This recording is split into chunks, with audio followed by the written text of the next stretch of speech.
ಎಲ್ರಿಗೂ ನಮಸ್ಕಾರ. ನನ್ನ ಹೆಸರು ಗೌರೀಶ್. ಕೆಲವರು ಬ್ಲೌಸ್ ಹಾಕ್ಕೊಂಡಾಗ ಈ ಸೈಡಲ್ಲಿ ರಿಂಕಲ್ಸ್ ಬಂದಿರುತ್ತೆ. ಬ್ಲೌಸ್ ಎಂಟೈರ್ ಬ್ಲೌಸು ಪರ್ಫೆಕ್ಟಾಗಿ ಫಿಟ್ಟಿಂಗ್ ಕೂತಿರುತ್ತೆ, ಬಟ್ ಸೈಡಲ್ಲಿ ಮಾತ್ರನೇ ರಿಂಕಲ್ಸ್ ಬಂದಿರುತ್ತೆ. ಅಂದರೆ ಕೆಲವರು ದಪ್ಪ ಇರ್ತಾರೆ ಮತ್ತು ಹೈಟ್ ಕಡಿಮೆ ಇರ್ತಾರೆ. ಇಂಥವ್ರಿಗೆ ಈ ಪ್ರಾಬ್ಲಮ್ ಬರುತ್ತೆ. ಇದು ಕೆಲವ್ರಿಗೆ ಮಾತ್ರನೇ ಬರುತ್ತೆ. ಈ ರೀತಿ ಪ್ರಾಬ್ಲಮ್ ಬಂದಾಗ ಯಾವ ರೀತಿ ಅದನ್ನು ಬ್ಲೌಸ್ ಕಟ್ಟಿಂಗಲ್ಲಿ ನಾವು ಸಾಲ್ವ್ ಮಾಡಬೇಕಂತ ಈ ವಿಡಿಯೋದಲ್ಲಿ ತಿಳಿಸ್ಕೊಡ್ತೀನಿ. ವಿಡಿಯೋನ ಪೂರ್ತಿಯಾಗಿ ನೋಡಿ, ನಿಮಗೆ ಇಂಪಾರ್ಟೆಂಟ್ ಒಂದು ಟಿಪ್ಸ್ನ ಕೂಡ ತಿಳಿಸ್ಕೊಡ್ತೀನಿ. ಆ ರಿಂಕಲ್ಸ್ ಬರದೆ ಯಾವ ರೀತಿ ಬ್ಲೌಸ್ ಕಟ್ಟಿಂಗ್ ಮಾಡಬೇಕಂತ. ಓಕೆ, ಹಾಗೆ ನೀವೇನಾದರೂ ಈ ಚಾನಲ್ನ ಹೊಸದಾಗಿ ನೋಡ್ತಾ ಇದ್ದರೆ ಪ್ಲೀಸ್ ಈ ಚಾನಲ್ನ ಸಬ್ಸ್ಕ್ರೈಬ್ ಮಾಡ್ಕೊಳ್ಳಿ. ಹಾಗೆ ಪಕ್ಕದಲ್ಲೇ ಬೆಲ್ ಐಕನ್ ಇರುತ್ತೆ, ಅದನ್ನು ಆನ್ ಮಾಡಿ ಇಟ್ಕೊಳ್ಳಿ. ಇಂಥ ಟೈಲರಿಂಗ್ ವೀಡಿಯೋಸ್ನ ನಾನು ಅಪ್ಲೋಡ್ ಮಾಡಿದ ತಕ್ಷಣ ನಿಮಗೆ ನೋಟಿಫಿಕೇಷನ್ ಬರುತ್ತೆ. ಎಲ್ಲ ವೀಡಿಯೋಸ್ನ ನೀವು ನೋಡ್ಬೋದಾಗುತ್ತೆ. ಈ ಥರ ರಿಂಕಲ್ಸ್ ಬಂದಾಗ ಬ್ಲೌಸು ಕಟಿಂಗ್ ಮಾಡೋದಕ್ಕೆ ಟ್ರಿಕ್ಸ್ನ ಫಾಲೋ ಮಾಡಿದರೆ ಸಾಕು. ಹಾಗೆ ಈಗ ನಾನೇನು ಈ ಕಟಿಂಗ್ ತೋರಿಸ್ತಾ ಇದ್ದೀನೋ ಇದಕ್ಕೆ ಮೆಜರ್ಮೆಂಟ್ಸ್ ಬ್ಲೌಸೇ ಬೇಕು, ಇಲ್ಲ ಬಾಡಿ ಮೆಜರ್ಮೆಂಟ್ಸೇ ಬೇಕು ಅಂತ ಏನೂ ಇಲ್ಲ. ನೀವು ಅಳತೆ ಬ್ಲೌಸ್ ತೊಗೊಂಡು ಕಟ್ ಮಾಡಬೇಕಾದ್ರೂ ಈ ಟ್ರಿಕ್ಸ್ನ ಫಾಲೋ ಮಾಡಿ, ಬಾಡಿ ಮೆಜರ್ಮೆಂಟ್ಸ್ಗಾದರೂ ಈ ಟ್ರಿಕ್ಸ್ನ ಫಾಲೋ ಮಾಡಿ. ಓಕೆನಾ? ಈಗ ಮೆಜರ್ಮೆಂಟ್ಸ್ ಮ್ಯಾಟ್ರ್ ಅಲ್ಲ, ಇಂಪಾರ್ಟೆಂಟು ಮೆಜರ್ಮೆಂಟ್ಸ್ ಅಲ್ಲ, ಟ್ರಿಕ್ಸ್ ಇಂಪಾರ್ಟೆಂಟ್ ಆಗಿರೋದ್ರಿಂದ ನಾನು ಮೆಜರ್ಮೆಂಟ್ಸ್ ಬಗ್ಗೆ ನಿಮಗೆ ತಿಳಿಸ್ಕೊಡ್ತಾ ಇಲ್ಲ. ನೀವು ಟ್ರಿಕ್ಸ್ ಬಗ್ಗೆ ಮಾತ್ರನೇ ಗಮನ ಇಟ್ಟು ನೋಡಿ. ಜನರಲಾಗಿ ನಾವು ಯಾವುದೇ ಬ್ಲೌಸ್ನ ಕಟ್ ಮಾಡಿದರೂ ಫಸ್ಟು ಲೈನಿಂಗ್ ನೀಟಾಗಿ ಐರನ್ ಮಾಡ್ಕೊಳ್ಬೇಕು. ಲೈನಿಂಗ್ನ ಸ್ಟ್ರೈಟಾಗಿ ಮಾರ್ಕ್ ಮಾಡಿಕೊಂಡು ಫಸ್ಟು ಲೈನಿಂಗ್ ಸ್ಟ್ರೈಟಾಗಿ ಕಟ್ ಮಾಡ್ಕೊಳ್ಬೇಕು.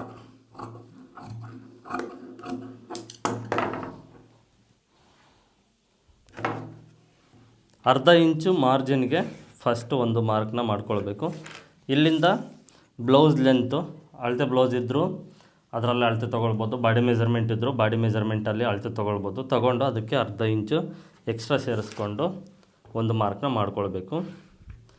ಈಗ ಅಳತೆ ಬ್ಲೌಸ್ ಪ್ರಕಾರ ಶೋಲ್ಡರ್ ಮತ್ತು ಆರ್ಮೋಲ್ ಡೌನಿಂಗ್ ಯಾವ ರೀತಿ ತೊಗೊಳ್ಬೇಕಂತ ತಿಳಿಸ್ಕೊಟ್ಟಿದ್ದೀನಿ. Body measurements ಪ್ರಕಾರನೂ ತಿಳಿಸ್ಕೊಟ್ಟಿದ್ದೀನಿ.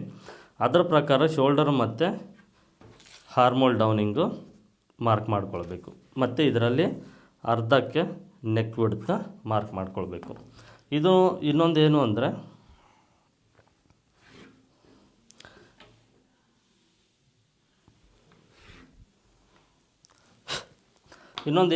ಈ ಮೆಜರ್ಮೆಂಟ್ಸ್ ನಾನು ಜನರಲಾಗಿ ಸುಮ್ಮನೆ ಮಾರ್ಕ್ ಮಾಡ್ತಾ ಹೋಗ್ತಾ ಇರ್ತೀನಿ. ನಿಮಗೆ ಆ ಟಿಪ್ಸೇ ಇಲ್ಲ, ಆ ಟ್ರಿಕ್ಸೇ ಇಂಪಾರ್ಟೆಂಟ್ ಆಗಿರೋದ್ರಿಂದ ಮೆಜರ್ಮೆಂಟ್ಸ್ನ ನಾನು ಜನರಲಾಗಿ ಮಾರ್ಕ್ ಮಾಡ್ತಾ ಹೋಗ್ತೀನಿ. ವೀಡಿಯೋನ ಸುಮ್ಮನೆ ಲೆಂತ್ ಮಾಡೋದಿಲ್ಲ, ಅನ್ನೆಸೆಸರಿ ಇನ್ಫಾರ್ಮೇಷನ್ ನಿಮಗೆ ಕೊಡೋದಿಲ್ಲ. ಹಾಗಾಗಿ ನಾನು ಸ್ಪೀಡಾಗಿ ಎಲ್ಲ ಮಾರ್ಕಿಂಗ್ಸ್ನ ಮಾಡ್ತಾ ಹೋಗ್ತೀನಿ.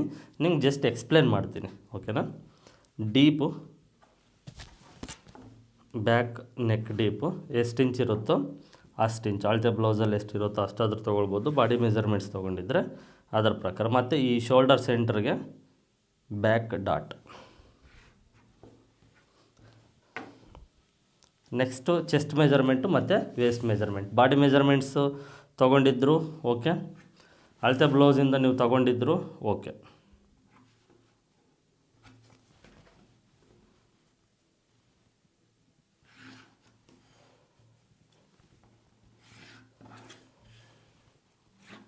ಬಾಡಿ ಮೆಜರ್ಮೆಂಟ್ಸ್ನ ತೊಗೊಂಡ್ರೆ ಬಾಡಿ ಮೆಜರ್ಮೆಂಟ್ ಅಪ್ಪರ್ ಚೆಸ್ಟ್ ಪ್ರಕಾರ 4ನೇ ಒಂದು ಭಾಗಕ್ಕೆ ನಾವು 4 ಭಾಗ ಮಾಡಿ ಅದರಲ್ಲಿ ಒಂದು ಭಾಗಕ್ಕೆ ಚೆಸ್ಟ್ ಮೆಜರ್ಮೆಂಟ್ ಮಾರ್ಕ್ ಮಾಡಿ, ಬಾಡಿ ಮೆಜರ್ಮೆಂಟ್ ಆದರೆ ಅರ್ಧ ಇಂಚ್ ಎಕ್ಸ್ಟ್ರಾ ಆ್ಯಡ್ ಮಾಡ್ತೀವಿ.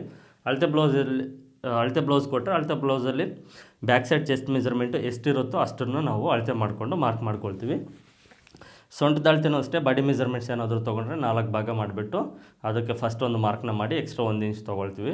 ಅಳತೆ ಬ್ಲೌಸ್ ಕೊಟ್ಟರೆ ಅದು ಅಷ್ಟೇ, ಅಳತೆನ ಮಾಡಿಕೊಂಡು ಅದನ್ನು 4 ಭಾಗ ಮಾಡಿ ಒಂದು ಮಾರ್ಕ್ ಮಾಡಿ ಎಕ್ಸ್ಟ್ರಾ 1 ಇಂಚು ಮಾರ್ಕ್ ಮಾಡ್ತೀವಿ. ಈ ಎಕ್ಸ್ಟ್ರಾ 1 ಇಂಚು ಬ್ಯಾಕ್ ಡಾಟ್ಗೋಸ್ಕರ. ಇಷ್ಟ ಆಯ್ತಲ್ವ? ಇಲ್ಲಿಂದ ಜನರಲಾಗಿ 1 ಇಂಚು ರಫಾಗಿ ಮಾರ್ಕ್ ಮಾಡಿಕೊಂಡು ಹಾರ್ಮೋಲ್ ಶೇಪು,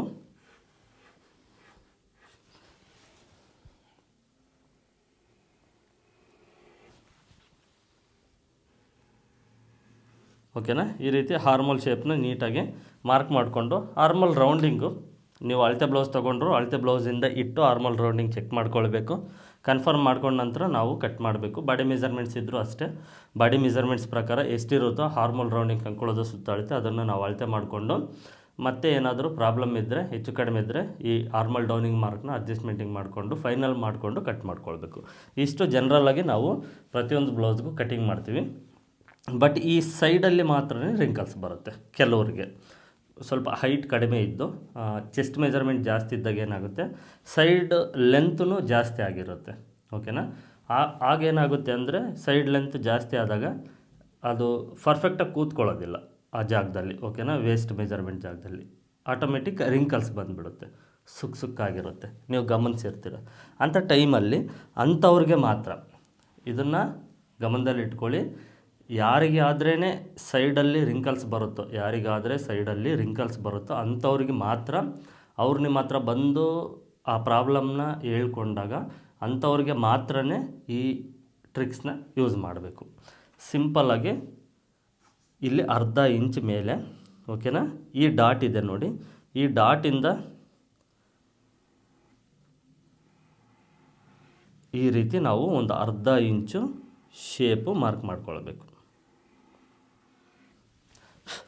ಅರ್ಧ ಇಂಚ್ ಇದನ್ನು ಗಮನದಲ್ಲಿಟ್ಕೊಳ್ಳಿ. ಇದೇ ನಿಮಗೆ ಇಂಪಾರ್ಟೆಂಟ್ ಟ್ರಿಕ್ಸ್. ಈ ರೀತಿ ಶೇಪ್ನ ಕೊಟ್ಟು ನಾವು ಕಟ್ ಮಾಡಬೇಕು. ಆಗ ಬ್ಲೌಸ್ ಲೆಂತು ಅವ್ರಿಗೆ ಅಷ್ಟೇ ಇರುತ್ತೆ, ಸೈಡ್ ಲೆಂತು ಕಡಿಮೆ ಆಗುತ್ತೆ. ಸೈಡಲ್ಲಿ ಸಾಮಾನ್ಯವಾಗಿ ರಿಂಕಲ್ಸ್ ಅನ್ನೋದು ಬರೋದಿಲ್ಲ. ಇದು ಎಲ್ರಿಗೂ ಅಲ್ಲ, ಇದು ಗಮನದಲ್ಲಿಟ್ಕೊಳ್ಳಿ, ಎಲ್ರಿಗೂ ಅಲ್ಲ. ಯಾರಿಗಾದರೆ ಈ ಪ್ರಾಬ್ಲಮ್ ಬರುತ್ತೋ, ಯಾರು ಫೇಸ್ ಮಾಡ್ತಿದ್ದಾರೋ ಈ ಪ್ರಾಬ್ಲಮ್, ಅವ್ರಿಗೆ ಮಾತ್ರ ಈ ರೀತಿ ಮಾರ್ಕ್ ಮಾಡಿ ಕಟ್ ಮಾಡಬೇಕು. First back side part cut ಮಾಡಬೇಕಾದ್ರೆ ಮಾರ್ಕ್ನ ಮಾಡಿ ಕಟ್ ಮಾಡೋಕ್ಕೆ ಹೋಗಬೇಡಿ. ಎಂಟೈರ್ ಬ್ಲೌಸ್ನ ಫಸ್ಟ್ ಕಟ್ ಮಾಡಿ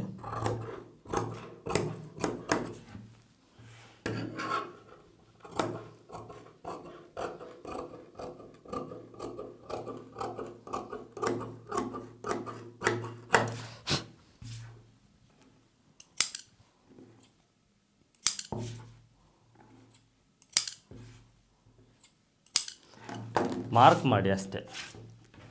ಬ್ಯಾಕ್ ಸೈಡ್ ಪಾರ್ಟ್ನ ಕಟ್ ಮಾಡಿದ ನಂತರ ಫ್ರಂಟ್ ಸೈಡ್ ಪಾರ್ಟಲ್ಲೂ ನಾವು ಅಡ್ಜಸ್ಟ್ಮೆಂಟಿಂಗ್ ಮಾಡಬೇಕಾಗುತ್ತೆ. ಅದನ್ನು ಫಸ್ಟು ತಿಳಿಸ್ಕೊಟ್ಟ ಮೇಲೆ ಅದನ್ನು ಕಟಿಂಗ್ ಮಾಡಿ ತೋರಿಸ್ತೀನಿ. ಸ್ಟ್ರೈಟ್ ಕಟಿಂಗ್ ಆದರೆ ಸ್ಟ್ರೈಟು, ಕ್ರಾಸ್ ಆದರೆ ಲೈನಿಂಗ್ ಕ್ರಾಸ್ ಹಾಕ್ಕೊಂಡ್ರೆ ಕ್ರಾಸ್ ಆಯಿತು ಅಷ್ಟೇ, ಬೇರೆ ವ್ಯತ್ಯಾಸ ಏನೂ ಇರೋದಿಲ್ಲ. ಹಾಗಾಗಿ ನಾನು ಪ್ರತಿಯೊಂದು ಸ್ಟ್ರೈಟ್ ಕಟಿಂಗಲ್ಲಿ ನಿಮಗೆ ತಿಳಿಸ್ಕೊಡೋದು. ಬ್ಯಾಕ್ ಲೆಂತ್ಗೆ ಮಾರ್ಕ್ ಮಾಡ್ಕೊಳ್ಬೇಕು. ಚೆಸ್ಟು, ನೆಕ್ ಬಿಡ್ತು,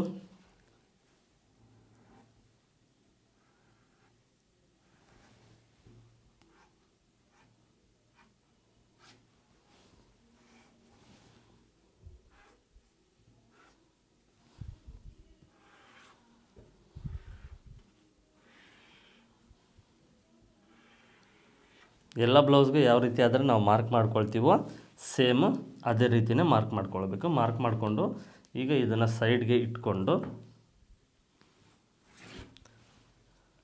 ಫಸ್ಟು ಈ ಡೀಪು, ಫ್ರಂಟ್ ಡೀಪು ಮತ್ತು ಡಾಟ್ಸು ಇವನ್ನೆಲ್ಲವನ್ನು ಫಸ್ಟ್ ಮಾರ್ಕ್ ಮಾಡ್ಕೊಳ್ಬೇಕು.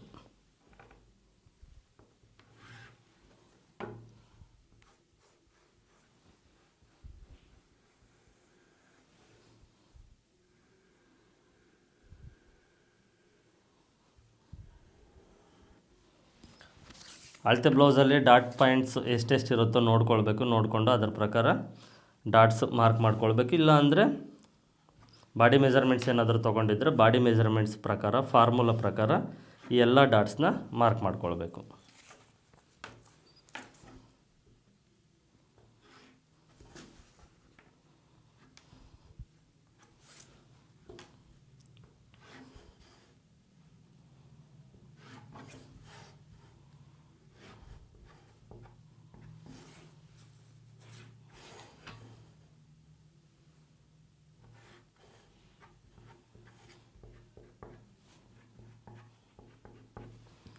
ಓಕೆ, ಈ ಎಲ್ಲ ಡಾಟ್ಸ್ನ ಮಾರ್ಕ್ ಮಾಡ್ಕೊಂಡ್ವಲ್ವ. ನೆಕ್ಸ್ಟು ಜನ್ರಲ್ಲಾಗೆ ಅಳತೆ ಬ್ಲೌಸ್ ಕೊಟ್ಟಾಗ ಈ ಡೀಪಿಂದ ನಮಗೆ ಕ್ರಾಸ್ ಬೆಲ್ಟ್ ಜಾಯಿಂಟ್ ಬರುತ್ತಲ್ವ, ಅಲ್ಲಿವರೆಗೂ ಎಷ್ಟು ಇಂಚ್ ಇರುತ್ತೋ ಅಳತೆ ಮಾಡಿಕೊಂಡು ಎಕ್ಸ್ಟ್ರಾ ಕೆಳಗಡೆ 1 ಇಂಚ್ ತೊಗೊಳ್ಬೇಕು ಅಳತೆ ಬ್ಲೌಸ್ ಕೊಟ್ಟರೆ. ಇಲ್ಲ ಬಾಡಿ ಮೆಜರ್ಮೆಂಟ್ಸ್ ಇದ್ದರೆ ಈ ಕಡೆ ಸೈಡು 2 ಇಂಚಿಗೆ ಮಾರ್ಕ್ ಮಾಡ್ಕೊಳ್ಬೇಕು.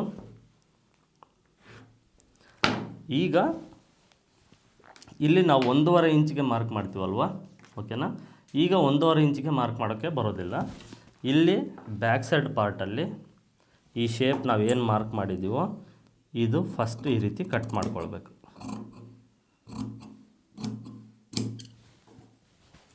ಶೇಪು ಕಟ್ ಮಾಡಿಕೊಂಡ ನಂತರ ಈಗ ಇದನ್ನು ಈ ರೀತಿ ಇಟ್ಕೊಂಡು ಇದು ಎಲ್ಲಿಗೆ ಬರುತ್ತೆ ನೋಡ್ಕೊಳ್ಬೇಕು ಫಸ್ಟು, ಓಕೆನಾ. ರೆಡಿ ನಮಗೆ ಇಲ್ಲಿ ಬರುತ್ತೆ, ರೆಡಿ ಇಲ್ಲಿದೆ. ಬ್ಯಾಕ್ ಸೈಡ್ ಪಾರ್ಟಲ್ಲಿ ರೆಡಿ ಇಲ್ಲಿರೋದು. ಓಕೆನಾ. ಇಲ್ಲಿಂದ ಈಗ ಮೇಲೆ ನಾವು ಕ್ರಾಸ್ ಬೆಲ್ಟ್ನ ಮಾರ್ಕ್ ಮಾಡ್ಕೊಳ್ಬೇಕು. ಎಕ್ಸ್ಟ್ರಾ 1.5 ಇಂಚು. ಈ ಕಡೆ ಸೈಡ್ 2 ಇಂಚ್ ತೊಗೊಂಡಿರ್ತೀವಲ್ವ, ಈಗ 1.5 ಇಂಚಿಗೆ ಮಾರ್ಕ್ ಮಾಡಬೇಕಂದ್ರೆ ಇಲ್ಲಿಂದ ಮಾರ್ಕ್ ಮಾಡ್ತೀವಿ 1.5 ಇಂಚು. ಅದು ಬಿಟ್ಟು ನಾವು ಆ ಶೇಪ್ನ ಮಾರ್ಕ್ ಮಾಡ್ಕೊಂಡಿರ್ತೀವಲ್ವ, ಇಲ್ಲಿಂದ ಎಕ್ಸ್ಟ್ರಾ ತೊಗೊಳ್ಬೇಕು 1.5 ಇಂಚು. ಇಲ್ಲ ಅಂದರೆ ಸಿಂಪಲಾಗಿ ತಿಳಿಸ್ಬೇಕಂದ್ರೆ ಬ್ಯಾಕ್ ಲೆಂತಿಂದ 2 ಇಂಚಿಗೆ ಮಾರ್ಕ್ ಮಾಡಿಕೊಂಡ್ರೆ ಆಯಿತು. ನಿಮಗೆ ಅರ್ಥ ಆಗಲಿ ಅಂತ ನಾನು ಆ ರೀತಿ ತೋರಿಸಿದ್ದೀನಿ ಅಷ್ಟೇ.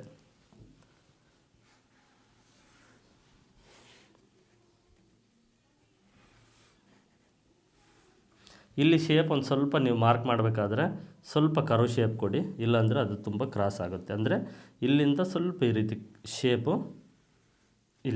ಇಲ್ಲಿವರೆಗೂ ಈ ಶೇಪ್ ಇರಲಿ, ಇಲ್ಲಿಂದ ಸ್ವಲ್ಪ ಈ ರೀತಿ ಸ್ಟ್ರೈಟ್ ಬರಲಿ. ಯಾಕಂದರೆ ತುಂಬ ಶೇಪ್ ಮೇಲೆ ಆಗಿರುತ್ತಲ್ವ, ಹಾಗಾಗಿ ಈ ಶೇಪ್ ಕೊಡಬೇಕಾದ್ರೆ ಸ್ವಲ್ಪ ಈ ರೀತಿ ಬೆಂಡ್ ಮಾಡಿ ಲೈಟಾಗಿ ಈ ಶೇಪ್ನ ಮಾರ್ಕ್ ಮಾಡ್ಕೊಳ್ಳಿ.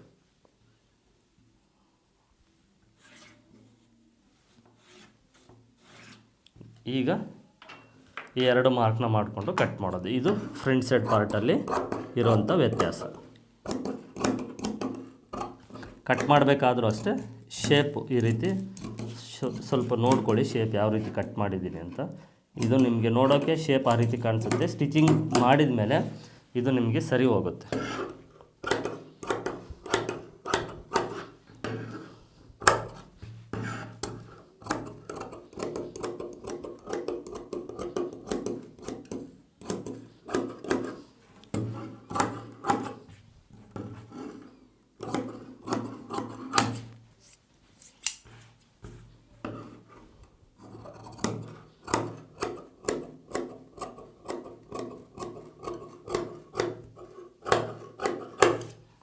ನೀವು ಇನ್ನೆಲ್ಲೂ ಚೇಂಜ್ ಮಾಡೋಂಥ ವ್ಯತ್ಯಾಸ ಬದಲಾವಣೆ ಮಾಡೋವಂಥದ್ದು ಇನ್ನೆಲ್ಲೂ ಇರೋದಿಲ್ಲ. ಇಷ್ಟು ಮಾತ್ರ ನೀವು ಚೇಂಜ್ ಮಾಡಿದರೆ ಸಾಕು. ನಿಮ್ಗೆ ಸೈಡಲ್ಲಿ ಬರುವಂಥ ರಿಂಕಲ್ಸು 100% ಅವಾಯ್ಡ್ ಆಗುತ್ತೆ. ಒಂದು ಸಾರಿ ಈ ರೀತಿ ಕಟ್ ಮಾಡಿ ನೋಡಿ ವ್ಯತ್ಯಾಸ ಯಾವ ರೀತಿ ಇರುತ್ತೆ ಫಸ್ಟಲ್ಲಿ ಮತ್ತು ಈ ರೀತಿ ಕಟ್ ಮಾಡಿದಾಗ ಅನ್ನೋದು ನಿಮಗೆ ಗೊತ್ತಾಗುತ್ತೆ. ನೋಡಿ, ಈ ರೀತಿ ಕಟ್ ಮಾಡಿದಾಗ ಇಲ್ಲಿ ನಮಗೆ ಈ ಡಾಟ್ ಹಿಡಿಯೋದಕ್ಕೆ ಮಾರ್ಜಿನು ಮತ್ತು ಕ್ರಾಸ್ ಬೆಲ್ಟು ನಾವು ಸ್ಟಿಚಿಂಗ್ ಮಾಡೋದಕ್ಕೆ ಅರ್ಧ ಇಂಚ್ ಮಾರ್ಜಿನ್ ಏನು ಹೋಗುತ್ತೋ ಅದು ಹೋದರೆ ರೆಡಿ ನಮಗೆ 2 ಇಂಚ್ ಅನ್ನೋದು ಸಿಗುತ್ತೆ. ಓಕೆನಾ. ಈ ಮಾರ್ಕು ಮತ್ತು ಈ ಮಾರ್ಕಿಂದ ಈ ರೀತಿ ಶೇಪ್ ನಾವು ಕೊಟ್ಟಾಗ ಸೈಡ್ ವಿಡ್ತು ಲೆಂತು ಕಡಿಮೆ ಆಗುತ್ತೆ. ಕಡಿಮೆ ಆದಾಗ ರಿಂಕಲ್ಸ್ ಅನ್ನೋದು ಸಾಮಾನ್ಯವಾಗಿ ಕಡಿಮೆ ಆಗುತ್ತೆ. ಈ ರೀತಿ ಅರ್ಧ ಇಂಚ್ ನೀವು ಕಡಿಮೆ ಮಾಡೋದ್ರಿಂದ ಎಷ್ಟೋ ನಿಮಗೆ ಪರ್ಫೆಕ್ಟ್ ಅನ್ನೋದು ಬರುತ್ತೆ. ಓಕೆನಾ. ಇದು ಸಿಂಪಲ್ಲಾಗಿ ನಿಮಗೆ ಇಂಪಾರ್ಟೆಂಟು ಟ್ರಿಕ್ಸು. ಇದು ಎಲ್ರಿಗೂ ಅಲ್ಲ, ಯಾರು ಪ್ರಾಬ್ಲಮ್ನ ಫೇಸ್ ಮಾಡ್ತಾರೋ ಅಂಥವ್ರಿಗೆ. ಇನ್ನು ಕ್ರಾಸ್ ಬೆಲ್ಟ್ ವಿಚಾರಕ್ಕೆ ಬಂದಾಗ ನಾರ್ಮಲ್ಲಾಗಿ ಕ್ರಾಸ್ ಬೆಲ್ಟು ಎಲ್ಲ ಬ್ಲೌಸಸ್ಗೆ ಎಲ್ಲ ಚೆಸ್ಟ್ ಮೆಜರ್ಮೆಂಟ್ಗೂ ಯಾವ ರೀತಿ ಆದರೆ ಕಟ್ ಮಾಡ್ತೀವೋ ಶೇಪು ಮೆಜರ್ಮೆಂಟ್ಸ್ ತೊಗೊಳ್ಳೋದು. ಇದು ಅಷ್ಟೇ, ನೀವು ತಗೊಂಡಂಥ ಚೆಸ್ಟ್ ಮೆಜರ್ಮೆಂಟು ಇಲ್ಲ ಬ್ಲೌಸ್ ಲೆಂತು ಇಲ್ಲ ಅಳತೆ ಬ್ಲೌಸಲ್ಲಿರುವಂಥ ಕ್ರಾಸ್ ಬೆಲ್ಟ್ ಎಷ್ಟಿರುತ್ತೋ ಅಷ್ಟೇ ಮೆಜರ್ಮೆಂಟ್ಸ್ಗೆ ನೀವು ಮಾರ್ಕ್ ಮಾಡಿ ಕ್ರಾಸ್ ಬೆಲ್ಟ್ನ ಕಟ್ ಮಾಡ್ಕೊಳ್ಬೋದು. ಇನ್ನು ಸ್ಲೀವ್ಸ್ ವಿಚಾರಕ್ಕೆ ಬಂದರೆ ಸ್ಲೀವ್ಸ್ಗೂ ಇದಕ್ಕೂ ಏನು ಸಂಬಂಧ ಇರೋದಿಲ್ಲ. ಹಾಗಾಗಿ ನಾನು ನಿಮಗೆ ಎಕ್ಸ್ಟ್ರಾ ಏನು ತೋರಿಸ್ತಾ ಇಲ್ಲ. ನಿಮಗೆ ಎಷ್ಟು ಕೊಡಬೇಕು ಇನ್ಫಾರ್ಮೇಷನ್ನು ಅಷ್ಟು ಮಾತ್ರನೇ ಕೊಡಬೇಕು ಅನ್ನೋದು ನನ್ನ ಉದ್ದೇಶ.